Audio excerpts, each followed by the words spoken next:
जब लू का मौसम हो और बारिश आ जाए तो निश्चित रूप से लोगों को बड़ी राहत मिलती है और इस बारिश का इंतज़ार भी लंबे समय से बना हुआ था। मॉनसून सीजन में भले ही कुछ इलाके बाढ़ की चपेट में होते हैं और अभी भी प्री मॉनसून में भी कई इलाके बाढ़ की चपेट में हैं, लेकिन फिर भी कुछ राज्य ऐसे थे जहां पर बारिश के लिए लोग तरस रहे थे। हालांकि ऐसा नहीं कि सभी जगहों पर ये उम्मीदें पूरी हो गई हैं, लेकिन डेफिनेटली पिछले 2-3 दिनों के दौरान भारत के उन राज्यों, उन शहरों में भी वर्षा रिकॉर्ड की गई है जहां इंतज़ार बहुत हो रहा था। और अब धीरे धीरे गतिविधियां कम होंगी। हालांकि अगर हम आज की बात करें तो आज यानी 24 मई को फिर से उत्तर प्रदेश, दिल्ली, हरियाणा, पंजाब और मध्य प्रदेश के कुछ इलाकों में बारिश हो सकती है। राजस्थान के भी कुछ हिस्सों में वर्षा हो सकती है। बिहार, झारखंड और पूर्वोत्तर राज्यों में तो होगी ही। लेकिन कल की अगर हम बात करें तो कल 25 मई को पूरे भारत में बारिश की गतिविधियों में थोड़ी कमी आने की संभावना है।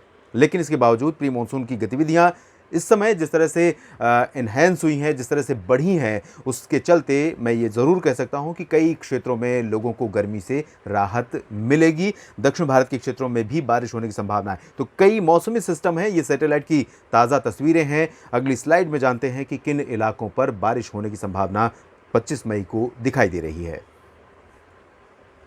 पिछले 2 दिनों की बारिश के बाद अगर हम आने वाले 24 घंटों का यानी 25 मई के मौसम का हाल देखें तो बारिश डेफिनेटली थोड़ा कम हो रही है। लेकिन आपको बता दें कि प्री मॉनसून वर्षा 25 मई को भी कई शहरों में होने वाली है, ऐसे संकेत मौसमी मॉडल दे रहे हैं। उत्तर भारत के पर्वतीय क्षेत्रों पर भले ही डब्ल्यूडी और सर्कुलेशन आगे निकल रहा है। ये देखिए, ये जो मॉइस्चर है, यही मॉइस्चर पहले यहां पर था जो बारिश दे रहा था, जिसकी वजह से बादल डेवलप हो रहे थे और बारिश हो रही थी। लेकिन अब ये मॉइस्चर आगे चीन और नेपाल, भूटान की तरफ आगे बढ़ रहा है, तिब्बत की तरफ आगे बढ़ रहा है। और अब यहां पर क्या संभावना बनेगी मैं आपको बताता हूं। जम्मू कश्मीर, हिमाचल प्रदेश, गिलगित बाल्टिस्तान, मुजफ्फराबाद, लद्दाख और उत्तराखंड, इन सभी क्षेत्रों में आप देखिए मॉइस्चर आगे बढ़ने के चलते हिमाचल और उत्तराखंड में 25 मई को भी बारिश की संभावना दिख रही है। जबकि जम्मू कश्मीर और ऊपरी इलाकों में फिलहाल ड्राई वेदर एक्सपेक्टेड है। नीचे चलें, अगर हम पंजाब, हरियाणा, दिल्ली और उत्तर प्रदेश की बात करें, प्लेन्स में जहां पर बारिश ठीक ठाक हो गई है, तो यहां पर भी पंजाब और हरियाणा के उत्तरी जिलों में, जिसमें हम जिक्र कर सकते हैं जालंधर, पठानकोट,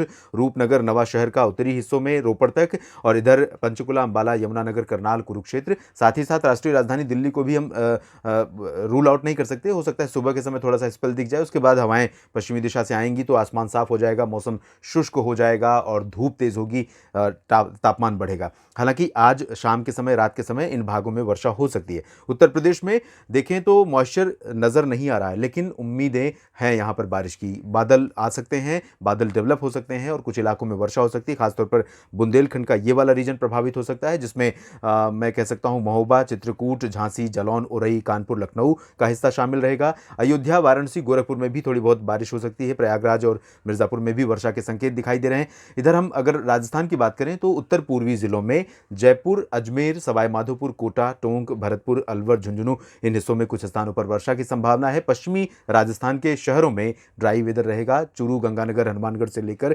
बीकानेर, जोधपुर, जालौर, जैसलमेर और बाड़मेर, सभी जगहों पर यहां शुष्क मौसम की ही संभावना है। इन भागों में पश्चिमी दिशा की ड्राई और हॉट विंड्स चलनी शुरू हो जाएंगी और इसकी वजह से टेम्परेचर यहां पर और बढ़ जाएगा। जहां पिछले 24 घंटों में भी काफी ज्यादा गर्मी रही थी, टेम्परेचर 47 डिग्री सेल्सियस तक वेस्टर्न पार्ट्स ऑफ राजस्थान में रिकॉर्ड किया गया था।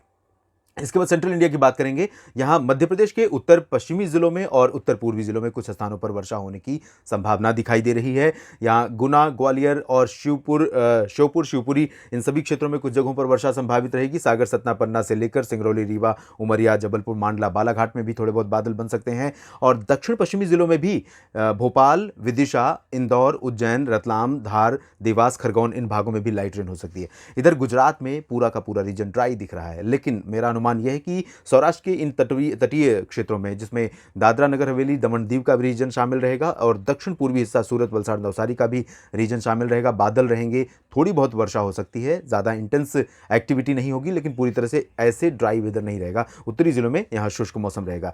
मुंबई से लेकर रायगढ़ और रत्नागिरी तथा गोवा के बीच में भी बादल रहेंगे। तो ये जो कोंकण गोवा का घाट वाला पार्ट है, यानी एकदम समुद्र तटीय इलाका जो है, इन भागों में कुछ स्थानों पर वर्षा होने की संभावना नजर आ रही है। मध्य महाराष्ट्र के दक्षिणी भागों में थोड़े बहुत बादल आ सकते हैं, सतारा और सांगली कोल्हापुर में। दक्षिणी मध्य महाराष्ट्र के अलावा विदर्भ में बादल बन सकते हैं। विदर्भ में कई जगहों पर यहाँ नागपुर, चंद्रपुर, गढ़चिरौली, अकोला, वर्धा, यवतमाल में वर्षा संभावित है। दक्षिण भारत के पहले हम ओडिशा और छत्तीसगढ़ की बात करें तो दक्षिणी छत्तीसगढ़, दक्षिणी ओडिशा में भी वर्षा होने के आसार हैं, जबकि आंध्र प्रदेश में उत्तरी तटीय इलाकों और रायलसीमा, तेलंगाना में भी स्कैटर्ड लाइट रेन हो सकती है। मॉडरेट स्पेल भी एक दो जगहों पर दिखाई दे सकता है, लेकिन ज़्यादा इंटेंस एक्टिविटी यहाँ पर नहीं होगी। उत्तरी आंतरिक कर्नाटक और उत्तरी तटीय कर्नाटक में भी ड्राई वेदर एक्सपेक्टेड है, जबकि दक्षिणी आंतरिक कर्नाटक, दक्षिणी तटीय कर्नाटक में अच्छी बारिश हो सकती है, जिसमें बेंगलोर में भारी वर्षा संभावित है। केरल में कई शहर ऐसे होंगे अगले 24 घंटों के दौरान जहाँ पर तेज़ वर्षा होने के आसार दिखाई दे रहे हैं। त्रिवेंद्रम हो, कोचीन हो या फिर मिड पार्ट्स हो, इन सभी भागों में और साथ ही साथ लक्षद्वीप में कई जगहों पर भारी वर्षा हो सकती है। तमिलनाडु में लाइट रेन होने के आसार हैं। अंडमान व निकोबार द्वीप समूह में भी लाइट रेन होने की संभावना है। पूर्वोत्तर भारत के क्षेत्रों में कई जगहों पर, नागालैंड, मणिपुर, मिजोरम, त्रिपुरा से लेकर मेघालय के बीच में कई जगहों पर वर्षा संभावित है। अरुणाचल और असम में भी बारिश होने के आसार दिखाई दे रहे हैं, लेकिन असम का ये जो पार्ट है, आप देखिए यहाँ पर बहुत ज़्यादा इंटेंस एक्टिविटी बारिश की नहीं रहेगी, लेकिन प्री मानसून वर्षा पूरे पूर्वोत्तर क्षेत्र में लगातार जारी रहेगी और इसके चलते यहाँ मेघालय में और नागालैंड तथा अरुणाचल के कुछ इलाकों में लोकल लेवल पर, निचले इलाकों में खासतौर पर फ्लडिंग जैसी सिचुएशन या वाटर लॉगिंग सिचुएशन पैदा हो सकती है। बिहार के उत्तरी तराई क्षेत्रों और पूर्वी क्षेत्रों में कुछ स्थानों पर बारिश हो सकती है। हिमालय, पश्चिम बंगाल और सिक्किम में भी वर्षा संभावित है। गंगे, पश्चिम बंगाल, झारखंड और बिहार के दक्षिणी भागों में जहां पर आपको ड्राई वेदर दिख रहा है, मॉडल बिल्कुल भी बारिश का इंडिकेट नहीं कर रहा है, यहां पर मैं रूल आउट नहीं कर सकता हूं एक दो स्पेल का, डस्ट स्टॉर्म और थंडरस्टॉर्म का, यानी धूल भरी आंधी और बादलों की गर्जना के साथ कोलकाता से लेकर रांची, जमशेदपुर, दुमका, देवघर, डाल्टनगंज समेत गया, भागलपुर, पटना में भी इस तरह का स्पेल आ सकता है। तो बी प्रिपेयर्ड, यहां पर अलर्ट पर रहें। काल बैसाखी का सीजन चल रहा है, ऐसे में कभी कभी उग्र मौसम नुकसान का कारण बन जाता है। बाकी कोई बहुत बड़ी विपदा जैसी मौसम स्थिति यहां पर नहीं रहेगी। बाकी मौसमी स्थितियों के लिए आप बने रहिएगा, अपडेट लगातार आपको करते रहेंगे। धन्यवाद।